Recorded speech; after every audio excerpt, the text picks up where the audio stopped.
참 예수님, 사랑하는 형제 자매 여러분, 죄와 죽음을 이겨내시고 새로운 생명으로 우리에게 다가오신 주님의 부활을 진심으로 축하드립니다.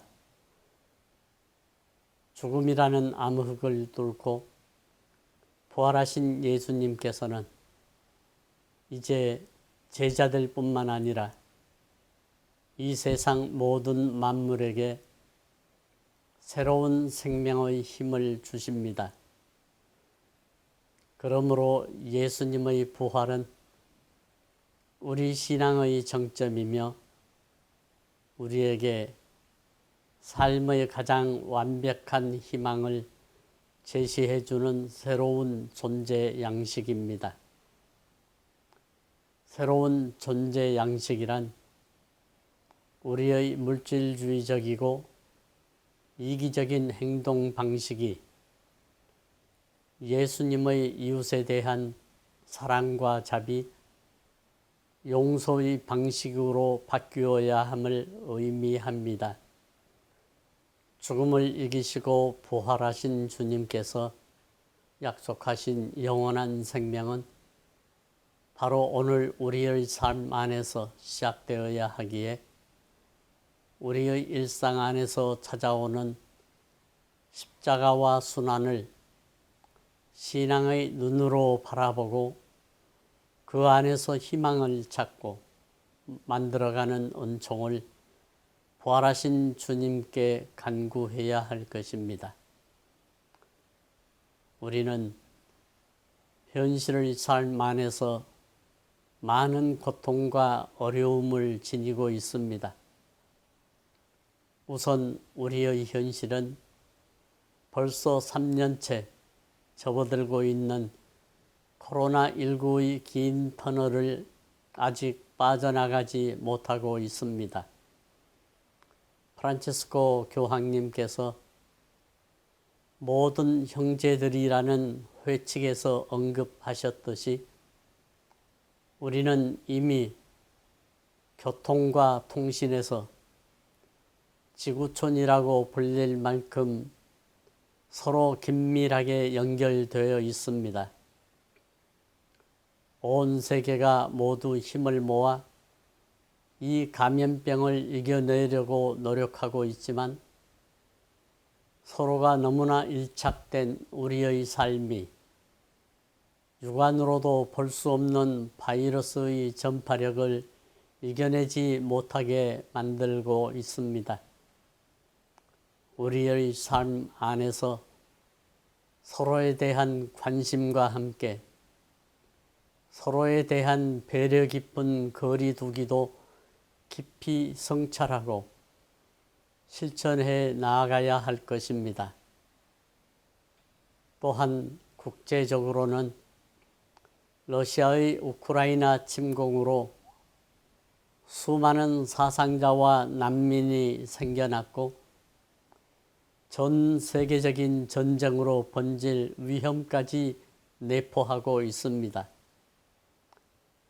러시아와 미국과 서방 세계의 팽팽한 힘겨루기 속에서 그 사이에 끼어 있는 우크라이나는 이번 러시아의 침공으로 1,000명이 넘는 사망자와 수백만에 이르는 난민이 고통을 받고 있고 강대국과 열강들의 틈바구니에서 그 생존권조차 위협받고 있습니다.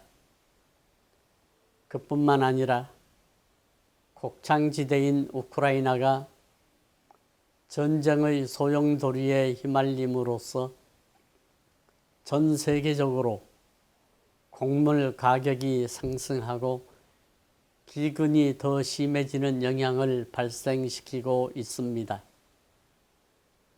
하루빨리 러시아와 우크라이나, 더 나아가서 러시아와 서방의 협상이 잘 이루어져 전쟁을 멈추고 모두가 함께 공존하며 살아가는 평화의 여정이 시작되어야 할 것입니다. 우리가 요즘 겪고 있는 현실이 때로는 절망스럽고 버겁게 느껴질 때가 있습니다. 그러나 이러한 절망 속에서도 주님의 죽음과 부활은 우리에게 큰 희망으로 다가옵니다.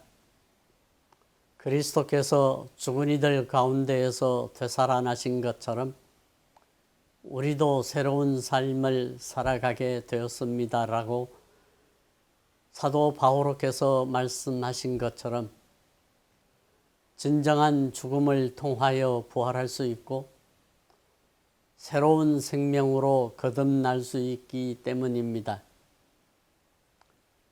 이스라엘 백성들이 출애굽 사건을 통해 이집트 노예 생활로부터의 해방인 파스가를 경험했듯이 그리스도인에게 있어서 부활은 새로운 생명이며 동시에 자유요 해방입니다. 우리 그리스도인들은 눈앞에 펼쳐진 어려움을 두려워하지 않습니다.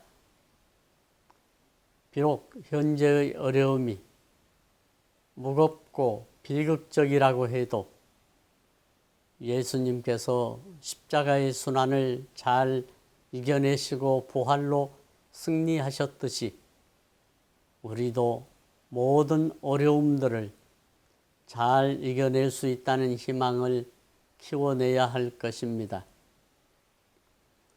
지친 세상에 기쁨과 희망을 주기를 바라시는 주님의 부르심에 응답하고자 우리 광주대교구는 3개년 특별 전교회를 지내며 평신도, 수도자, 성직자가 모두 함께 참여하는 하느님 백성의 대화를 실시하고 있습니다.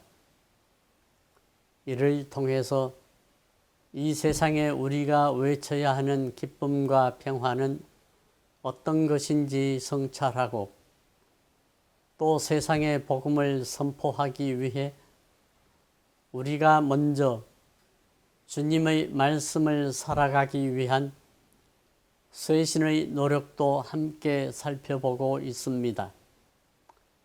앞으로 교구에서 그리고 각 지구와 본당에서도 계속될 우리의 이런 노력이 세상을 향해서는 빛과 소금이 되고 우리 스스로에게는 밝은 미래를 약속해 줄 것입니다. 또한 우리는 지금 교황 공고 사랑의 기쁨 반포 5주년을 맞이하여 사랑의 기쁨 가정의 해를 보내고 있습니다. 교황님께서는 우리가 성가정을 본받으며 가족 단위의 교육적 가치를 재발견하도록 초대하시면서 가정의 가치란 희망의 지평을 열며 늘 관계를 다시 낳는 사랑의 토대를 두라고 요구합니다.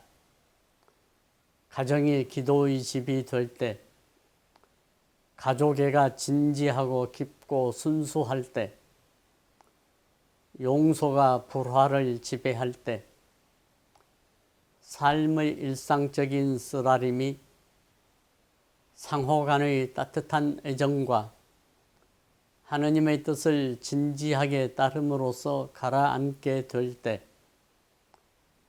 가정 안에서 진정한 친교를 경험할 수 있을 겁니다. 이런 방식으로 가정은 기쁨으로 자신을 내어줄 줄 아는 모든 이에게 하느님께서 주시는 기쁨에 비로소 마음을 엽니다라고 말씀하셨습니다. 우리가 먼저 자신을 닦고 가정을 돌보며 우리 교회 공동체에 적극적으로 참여하여 사랑과 평화의 공동체를 만들어 갈 때 우리나라와 온 세상의 평화도 우리에게 찾아올 것입니다. 이것이 바로 부활하신 예수님께서 우리에게 초대하시는 하느님 나라의 시작인 것입니다.